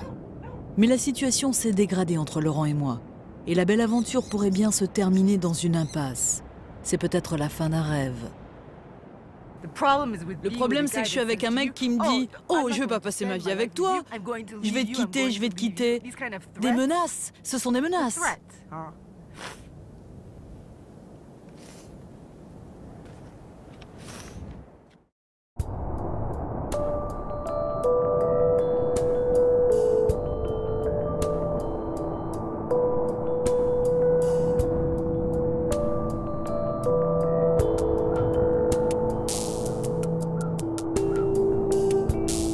Nous voilà de nouveau tous les deux. Notre crise de couple a renforcé notre détermination à poursuivre ensemble, à s'éprouver dans des conditions extrêmes.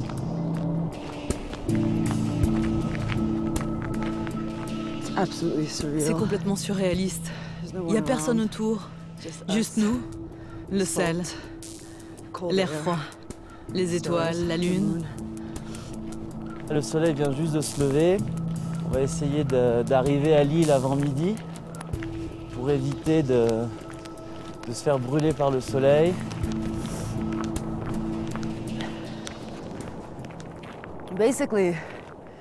Cette voie pourrait être considérée comme la Grande Route Inca,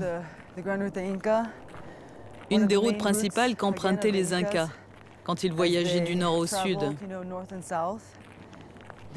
Ce chemin se rattache à celui qu'on a prévu de prendre dans le sud, dans la réserve Eduardo Avaroa, au sud de la Bolivie et qui continue jusqu'au Chili.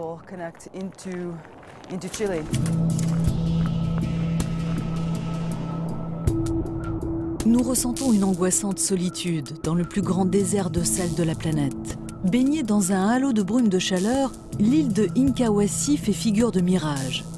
Au fil des heures, ce pic volcanique recouvert de bactéries fossilisées et de cactus géants devient une oasis inaccessible. Nous l'atteignons meurtris de fatigue. Nous décidons de lever le camp avant le lever du jour. Nous ne voulons pas revivre la terrible souffrance de la veille. Nous nous sentons si vulnérables au milieu de cette vaste étendue glaciale. Traverser le Salar d'Uyuni à pied, sur le tracé historique du Capacñan, est une expérience à la fois unique et douloureuse. Très vite, le soleil nous brûle la peau et sa réverbération nous aveugle.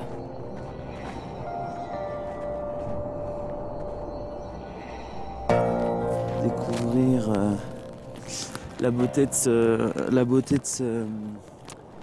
ce putain de Salar. Qu'on record déjà là? Qu'est-ce que c'est que ce bordel? Le sel est dur, c'est une surface dure. Même si c'est plat et que ça semble facile à traverser, on ressent des douleurs qu'on n'avait jamais eues, parce que c'est vraiment dur. C'est une douleur due aux impacts de nos pas sur le sol. Nous tentons de sortir du Salar au plus vite.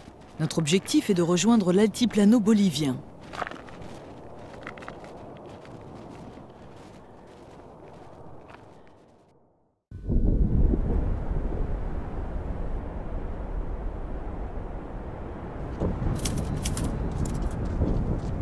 Nous retrouvons maintenant l'archéologue Daniel Gutiérrez au Sinaga.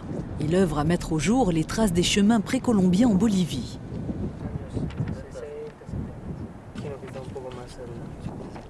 C'est le Capacñan ou pas? Parce qu'en fait, on voit quelque chose. Hein. Oui. Selon les informations des habitants et le tracé de ce chemin, on doit être sur le Capacñan. Quand tu es sur le chemin, tu ne vois pas que c'est un chemin. Par contre, tu distingues bien le tracé. Exactement, oui. C'est une des caractéristiques des chemins que tu trouves ici, sur l'altiplano. L'enquête commence. Nous avons identifié ici des restes de structures du Capacñan. Il s'agit de parties pavées qui, à cause de l'érosion, ont été détruites. Mais on peut bien voir ici les traces de cette infrastructure. Il s'agit bien d'une construction préhispanique, associée à la période Inca. Pour nous, ces expériences de terrain en compagnie de spécialistes du Capacñán sont fondamentales. En quittant Daniel, nous mesurons plus amplement les enjeux à préserver le chemin royal Inca, surtout quand ce patrimoine est menacé par les routes modernes bitumées.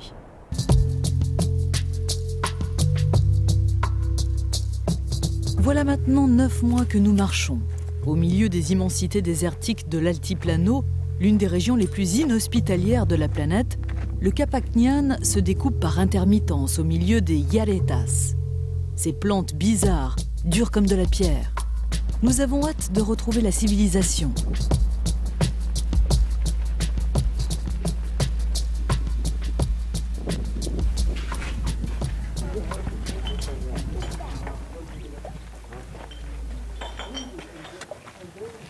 Après une bonne nuit réparatrice, nous sommes ravis de prendre un petit déjeuner bien diététique.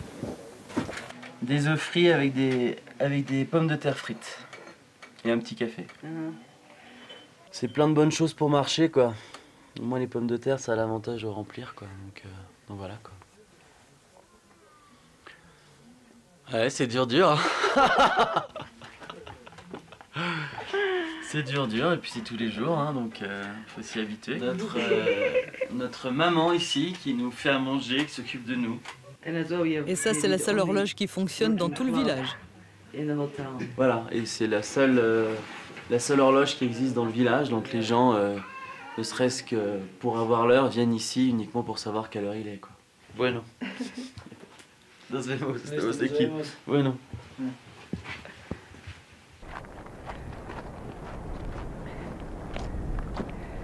Dans cet univers minéral, il est parfois difficile de localiser les sections de la route Inca. Pour progresser, nous cherchons à repérer les apachetas. On arrive enfin à l'Apacheta. La coutume veut qu'on dépose une pierre dessus pour demander aux esprits un voyage sans encombre. En général, les apachetas se trouvent sur un point culminant entre deux points.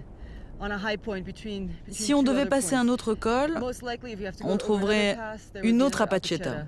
Dans les régions plates où il y a peu de relief, on trouve des apachetas sur la route pour nous guider.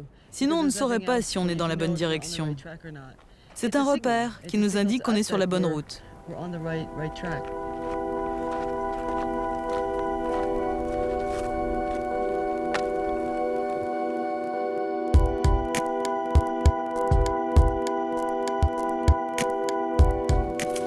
L'aventure est en marche. Nous avons passé la barre des 4000 km parcourus et nous sommes récompensés par de belles portions du Capacñán. Ce sont sans doute les parties visibles les plus magistrales de Bolivie. Nous laissons vagabonder nos esprits. Chacun de notre côté, nous nous projetons des images virtuelles rêvant d'une bière fraîche ou d'une piscine pour nous délasser. Et parfois, comme par magie, une partie de nos vœux est exaucée. Après avoir franchi un col à 4700 mètres, c'est génial de pouvoir enfin se reposer un peu. J'ai super mal à ma jambe, mais ici c'est vraiment formidable. Le long de la route Inca, y a des super bains, quoi. Des super bains chauds. Donc après avoir marché comme des fous depuis 6h30 ce matin, ça fait plaisir de pouvoir se baigner, pouvoir se détendre. C'est géant, c'est en plein air, c'est propre, il n'y a personne autour. Quoi de mieux? En plus, c'est drôle de nager là où le cacique Inca lui-même se baignait. C'est très sympa comme sensation. Je vais vous faire une visite de l'endroit où on a passé la nuit hier soir. On a dormi dans des écoles ces derniers jours, dans le sud de la Bolivie.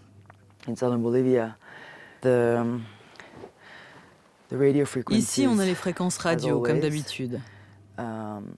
Car évidemment, c'est le seul moyen de communication. Laurent dort encore. Il est environ 8 h du matin. Voilà pour la visite de l'école du village Villavilqui.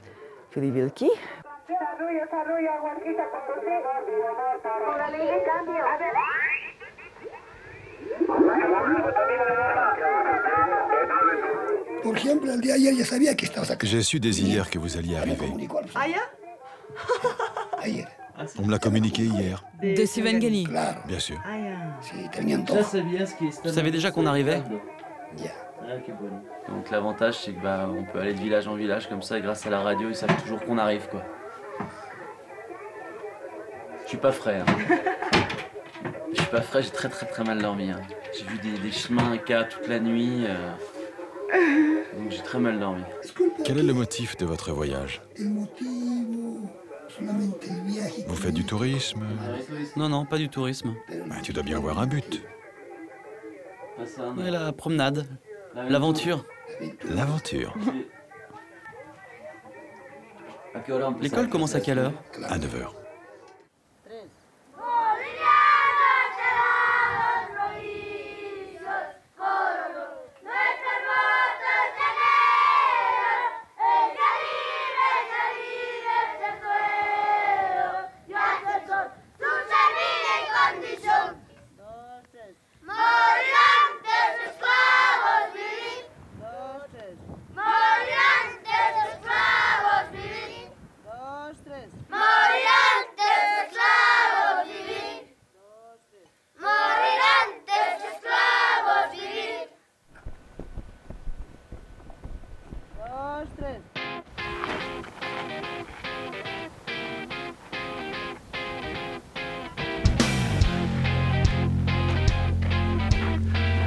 J'aime pas ces trucs en pente.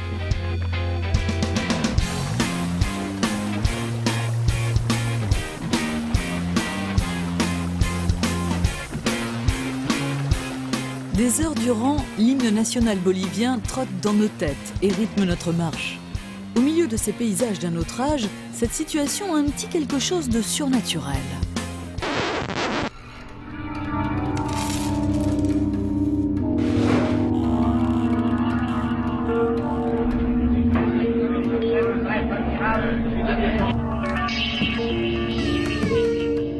Dans cette atmosphère à la Stephen King, nous pénétrons dans le royaume des fantômes.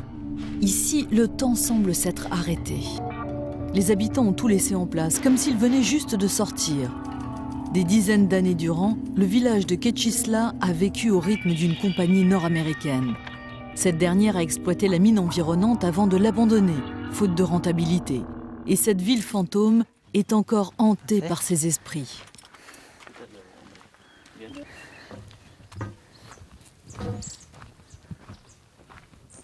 C'est Roland Garros, quoi.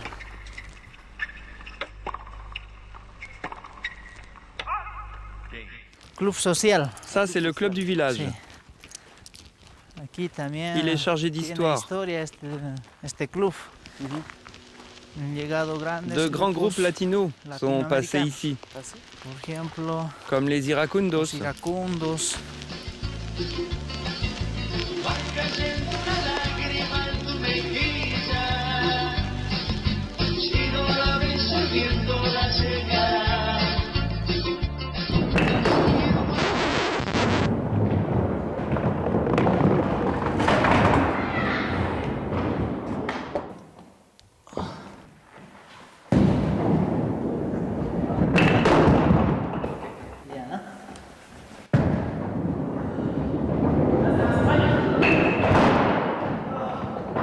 Après un strike à 4000 mètres d'altitude, nous reprenons la route.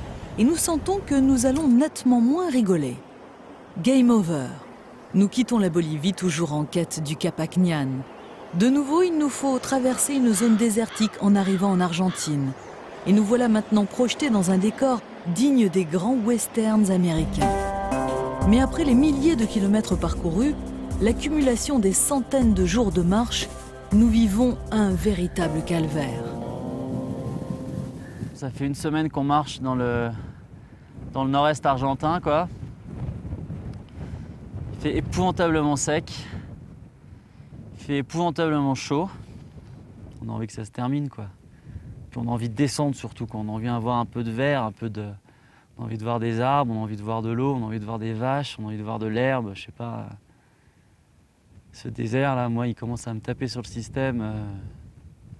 J'en ai marre, quoi, de marcher dans ce désert. Et non, Laurent, nous n'en avons pas encore terminé ni avec le désert, ni avec l'altitude. Pour preuve, à San Antonio de los Cobres, nous passons sous l'arche métallique du train des nuages. Véritable prouesse technologique, certaines sections de ce chemin de fer se situent même au-dessus de 4000 mètres. En fait, nous continuons à grimper jusqu'au point culminant de notre périple. On est à l'Abra de la Caille, à environ 5000 mètres. Il fait un froid de canard, mais on a trouvé le chemin Inca qui se trouve juste derrière moi et devant de l'autre côté du col. Et une fois de plus, le Camino del Inca, le Capacñan, on le retrouve surtout sur les hauteurs, quoi, où il y a en fin de compte pas de routes qui se construisent, peu de gens qui y vivent, donc les pierres et le chemin, il reste beaucoup plus, il reste intact, quoi. Donc il est beaucoup plus facile à trouver sur ce genre de hauteur. Et puis maintenant, le chemin il descend de 4835 mètres jusqu'à 1600 mètres d'altitude en un peu plus de 45 km, en 46 km exactement, jusqu'à la Poma, à 1600 mètres d'altitude. Donc voilà, on va redescendre brutalement 3000 mètres en un peu plus de 45 km.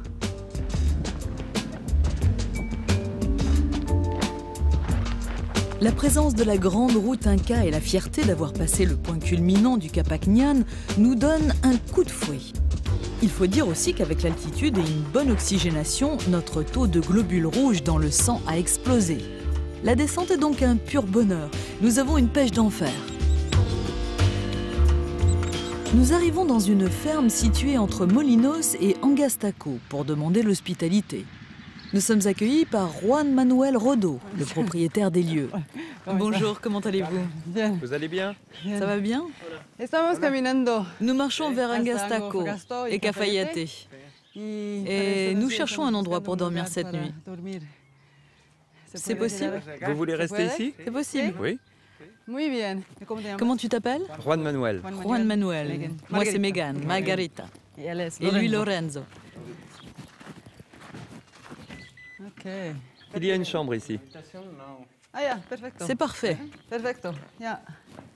Parfait, merci. On est dans la partie ancienne de la maison. C'est la partie antique de la maison, vieille de 160 ans.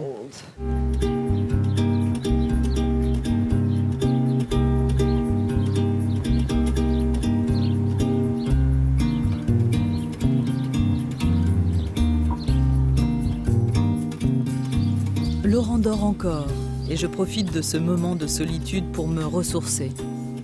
Dans ce décor idyllique, ce petit-déj au calme efface toutes les stigmates de notre souffrance passée.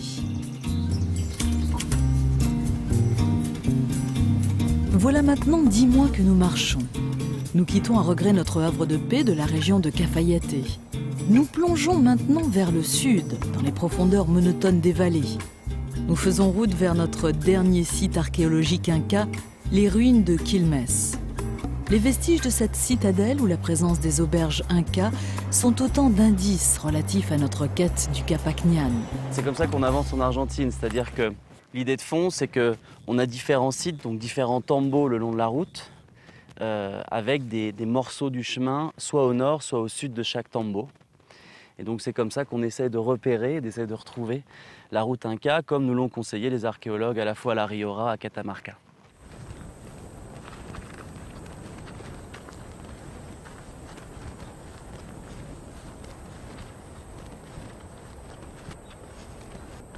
Bon, visiblement, il y a 2 sites en bas, un site à gauche et un site à droite, qui ressemblent beaucoup à ce qu'on a vu à Quilmes et ce qu'on a vu aussi à côté de Santa Maria. Donc je pense que les 2 sites sont là, donc si on a de la chance, on devrait arriver à trouver le chemin au pied de la montagne, en allant en direction plein sud, quoi. Donc on va voir s'il y a toujours quelque chose.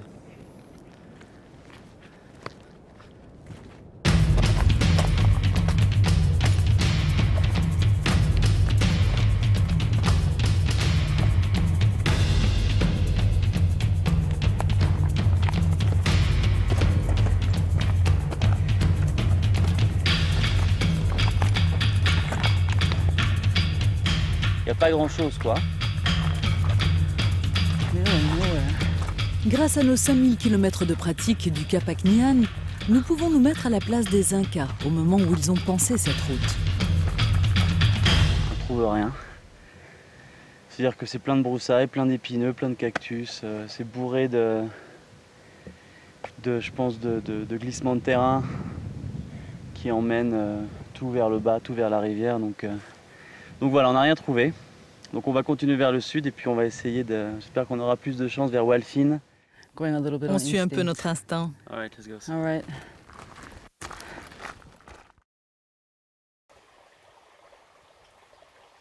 Donc voilà, c'est là qu'on vient de passer la nuit dans le poste de gendarmerie nationale de Tokota.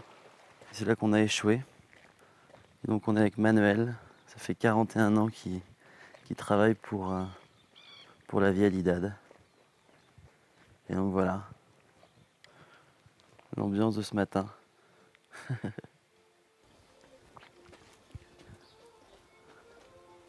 n'y a pas d'électricité, il y a juste un petit poste de radio. C'est tout ce qu'on a. Qui marche avec des panels solaires. Les chambres, les douches. Il est 8 h du matin. Megan dort encore, on va voir un peu dans quel état elle est.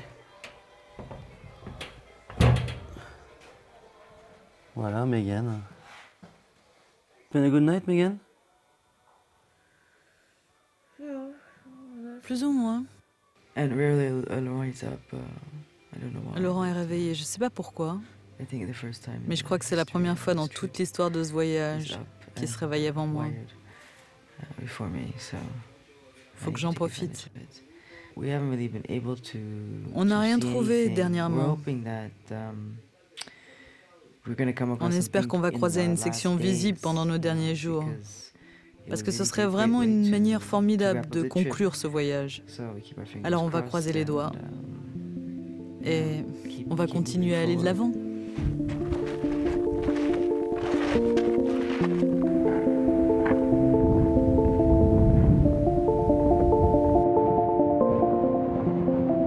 Nous sommes maintenant très loin de Cusco, le cœur névralgique de l'Empire Inca. Pourtant, le chemin royal que nous suivons depuis maintenant 1 an se manifeste une dernière fois, comme pour nous remercier de l'avoir foulé avec respect. On est vraiment au sud-sud-sud du Camino Inca. Derrière ces montagnes, c'est la Concagua. Et là, il y a vraiment une très très belle portion du chemin, qui est une espèce de ligne optique qui va du Tambo de Tambillos jusqu'à cette pierre qui est derrière moi. Il y a vraiment une ligne toute droite qui va jusqu'à la route internationale, la route numéro 7 qui va au Chili. Donc je pense que c'est effectivement la dernière fois qu'on va voir surgir comme ça au milieu de nulle part la grande route Inca. Donc c'est les derniers kilomètres où on a la chance de pouvoir encore voir des portions visibles du chemin. Nous savourons chaque pas posé sur le sol du Capacñan. Ces derniers kilomètres font ressurgir en nous toutes les routes pavées, les sites archéologiques incas et les centaines de gens croisés sur les chemins. Notre expédition va s'arrêter bientôt. Nous enjambons symboliquement le pont de l'Inca, partagé entre la joie et la tristesse. Nous sommes fiers d'avoir réussi notre pari, parcourir à pied l'intégralité de la grande route Inca. Mais notre cœur se serre à l'idée d'abandonner cette grande dame majestueuse à son destin. Souhaitons seulement qu'elle ne disparaisse pas à jamais. En ce qui nous concerne, ce voyage éprouvant aura permis de renforcer nos liens. Et nous songeons déjà à reprendre la route.